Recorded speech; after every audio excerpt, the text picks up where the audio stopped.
নমস্কার, তোমাদের সকলের প্রিয় পাঠশালায় আরো একটি নতুন ক্লাসে তোমাদের সকলকে জানাই স্বাগত। আজকে আমি তোমাদের সাথে আলোচনা করব দ্বিতীয় শ্রেণীর তৃতীয় পর্যায়ক্রমের মূল্যায়ন 2025-এর অর্থাৎ তোমাদের ফাইনাল এক্সাম 2025-এর রায়মার্টিন কোয়েশ্চেন ব্যাংকের বাংলার প্রথম স্কুলটির প্রশ্ন উত্তর। এবার তোমাদের ফাইনাল এক্সাম হবে 50 নম্বরে এবং সময় থাকবে 1 ঘন্টা 30 মিনিট। আমি তাহলে আজকে এই ক্লাসটি শুরু করে দিচ্ছি, সকল মন দিয়ে দেখে নাও। প্রথম স্কুলটির নাম হলো রামকৃষ্ণ মিশন নিম্ন বুনিয়াদী বিদ্যালয় ইউনিট 2। একের প্রশ্নটি বলেছে দেখো, যুক্ত বর্ণ ভেঙে দেখো কি আছে। ঠয়ে জফলা, তাহলে ঠ যোগ উঞ্চ, তয়ে তয়ে, ত যোগ ত, ফয়ে রফলা, ফ যোগ র, পয়ে তয়ে, প যোগ ট, ইয়ে হাত তালা ছয়ে, ইয় যোগ হাত তালা ছয়ে। তারপরে দুইটা বলেছে যুক্ত বর্ণগুলি গঠন করো। লয়ে পরে, ল প, ল যোগ প আছে তার মানে লয়ে পয়ে হয়ে যাবে। তালবস্যয় দন্ত নয়, তালবস্য যোগ দন্ত নয়, তাহলে তালবস্যয় দন্ত নয়। র যোগ প আছে, রটা আগে আছে, তাহলে কি হয়ে যাবে পয়ে রে। পয়ে তয়ে আছে, তাহলে কি আছে প যোগ ত আছে, পয়ে তয়ে। মূর্ধন্য ষ যোগ ট আছে, তাহলে কি হয়ে যাবে মূর্ধন্যষয়ে টয় হয়ে যাবে। মূর্ধন্য ষ যোগ ট। তারপরে বলেছি দেখো অর্থ লেখো, তিনটা বলেছি অর্থ লেখো। বিশ্ব, বিশ্ব শব্দের অর্থ আমরা কি জানি? পৃথিবী, পৃথিবী। হিম, হিম শব্দের অর্থ কি? বড়, বড় প। অসহায়, অসহায় শব্দের অর্থ কি? সহায়, সম্বলহীন। বা লিখতে পারো নিরুপায়। নিতান্ত, নিতান্ত শব্দের অর্থ কি? একেবারে। স্বদেশ, স্বদেশ শব্দের অর্থ কি? নিজের দেশ। চারটা বলেছি দেখো বিপরীত শব্দ লেখো। শক্ত, শক্ত বিপরীত কি হয়ে যাবে? নরম। নিষ্ঠুর, দয়ালু। অস্পষ্ট, স্পষ্ট। উপকার, অপকার। বিক্রি, কেনা। পাঁচেরটা বলেছে বাক্য গঠন করো। জলহস্তি, আমি চিড়িয়াখানায়, তোমরা এখানে অন্য বাক্য রচনা লিখতে পারো। খানায় জলহস্তি দেখেছি। চতুষ্পদ, গরু চতুষ্পদ প্রাণী। রাজহাঁস, রাজহাঁসের গলা সরু। কিচিরমিচির, পাখি কিচির মিচির শব্দে ঘুম ভাঙলো। তোমরা এখানে অন্য বাক্য রচনাও লিখতে পারো। প্রশ্ন, আমি সকল প্রশ্নের উত্তর ঠিক লিখেছি। ছয়টা বলেছে এলোমেলো বর্ণগুলি সাজিয়ে শব্দ গঠন করো। এটা সাজিয়ে লিখতে হবে আপিস, আপিস। এটা সাজিয়ে লিখতে হবে অবিশ্রান্ত। তোমাদের সহজ পাঠ বইতে এগুলো দেওয়া আছে, তোমরা যদি লাইন ধরে ধরে পড়ো তাহলে তোমরা এই সাজিয়ে লেখাগুলো সহজেই পেরে যাবে। এটা সাজিয়ে লিখতে হবে নিস্তারিণী, নিস্তারিণী। এটার সাথে লিখতে হবে পশ্চিম, এটার সাথে লিখতে হবে পান্তাভাত। পরবর্তী পৃষ্ঠায় কি কি প্রশ্ন দেওয়া আছে দেখে নেওয়া যাক। তারপর ৭টা বলেছে, দেখো বাম দিকের সঙ্গে ডান দিক মেলাও। কাক, মোরগ, মাছরাঙা, বাবুই, কোকিল, পায়রা। ডান দিকে লেখা আছে মাথায় লাল ঝুঁটি, কাকের বাসায় ডিম পাড়ে, শান্তির দুধ ছোঁ মেরে মাছ মুখে উড়ে যায়, নোংরা পরিষ্কার করে আর দর্জি কাটে। কাক কি হবে? নোংরা পরিষ্কার করে। আমি পাশে ক খ দাগ দিয়ে লিখে দিচ্ছি, তোমরা তাহলে ভালোভাবে বুঝতে পারবে। মোরগ, মাথায় লাল ঝুঁটি। মাছরাঙা, ছোঁ মেরে মাছ মুখে উড়ে যায়। বাবুই, দর্জি পাখি। কোকিল কাকের বাসায় ডিম পাড়ে, আর পায়রা শান্তির দূত। আরেকটা বলেছি শব্দ জুড়ে নতুন শব্দ তৈরি করো। রাজ কি হবে? রাজ হাঁস, রাজ হাঁস। এগুলো তোমাদের বইতেই দেওয়া আছে। মাছ কি হয়েছে? মাছ রাঙা, মাছ রাঙা। কি দেওয়া আছে? হুতুম, হুতুম পেঁচা,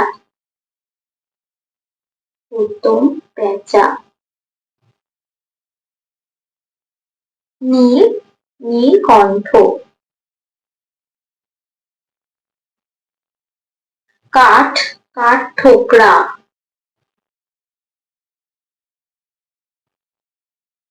মৌ, মৌচাক। শঙ্খ, শঙ্খচিল। কাকা, কাকাতুয়া।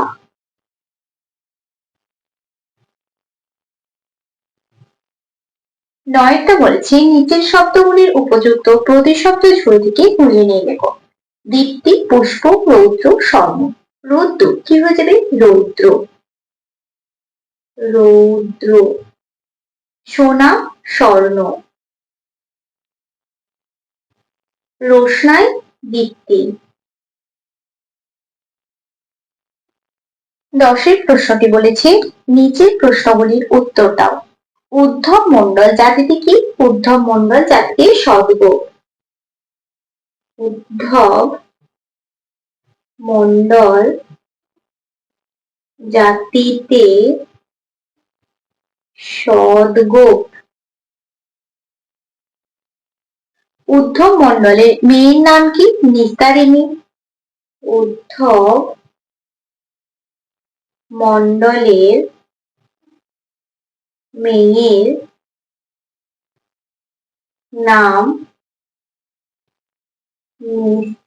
নিস্তারিণী। ভক্তরামের নৌকা কি দিয়ে তৈরি? শক্ত কাঠের তক্তা দিয়ে তৈরি। ভক্ত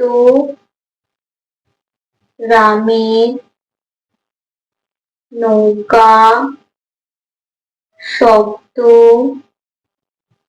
কাঠের তক্তা দিয়ে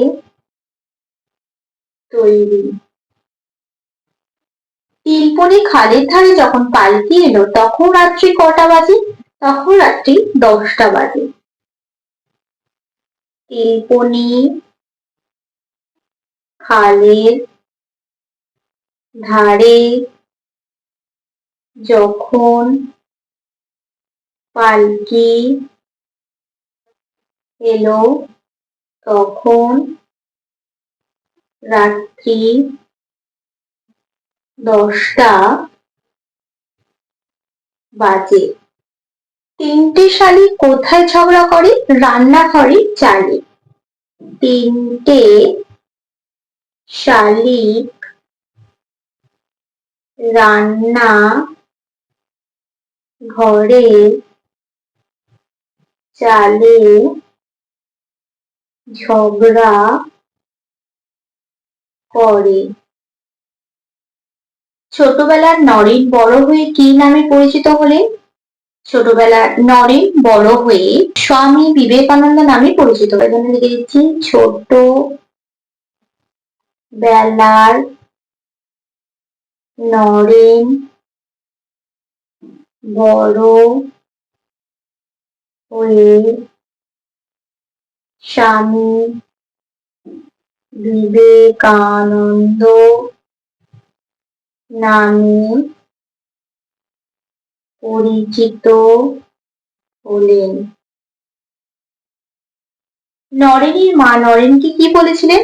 নরেনের মা নরেনকে বলেছিলেন, বাচ্চা যদি তোর ভুল না থাকে তবে কিছুতে কিছু আসে যাবে না। তাহলে এখানে লিখবো নরেনের মা নরেনকে বলেছিলেন, বাচ্চা যদি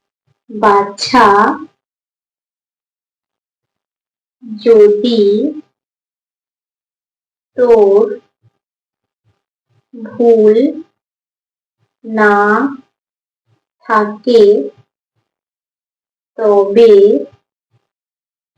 কিছুতেই কিছু আসে যায় না। তোমরা সকলে আমার কথাগুলো ভালোভাবে শুনবে। কি লিখলাম? নরেনের মা নরেনকে বলেছিলেন, বাছা যদি তোর ভুল না থাকে তবে কিছুতেই কিছু আসে যায় না। তারপর প্রশ্নটি হচ্ছে, দার্জিলিং এর পথে সবচেয়ে উঁচু স্টেশনটির নাম কি? দার্জিলিং এর পথে সবচেয়ে উঁচু স্টেশনটির নাম হলো ঘুম। দার্জিলিং এর পথে সবচেয়ে উঁচু স্টেশনটির নাম ঘুম।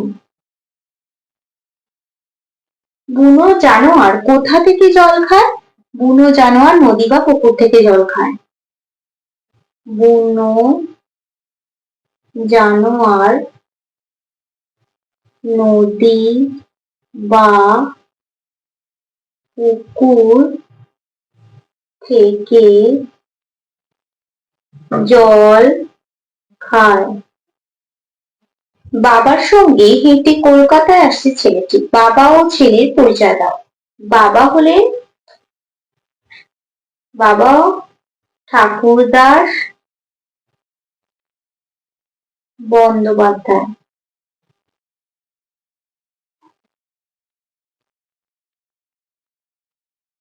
ও ছেলে ঈশ্বরচন্দ্র বিদ্যাসাগর। ঈশ্বরচন্দ্র বিদ্যাসাগর।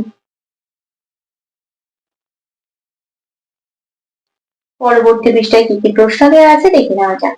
11 প্রশ্নটি বলেছে, দুর্গা পুজো অথবা তোমাদের বিদ্যালয় সম্বন্ধে কয়েকটি বাক্য লেখো।